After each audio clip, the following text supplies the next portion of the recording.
lo que se le pide a un delantero del Real Madrid. A ver, cuando las papas queman, cuando el Madrid empezaba a desdibujarse, viendo a monstruos como Mbappé, como Vinicius, como Bellingham, aparece un tipo con una personalidad, con un egoísmo, que no le tembló la pierna. Aparece Carlos Espi para robarle la pelota a Mbappé y hacer el gol de la victoria para este Real Madrid.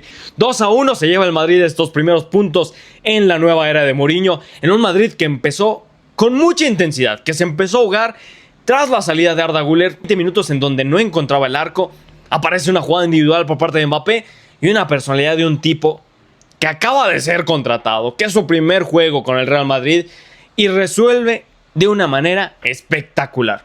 Hoy es el héroe sin duda alguna por cómo aparece, porque no tiene que hacer 5, no tiene que hacer 6, tiene que ser lo suficientemente efectivo para que en la que tenga no le tiemble la pierna y la mande a guardar.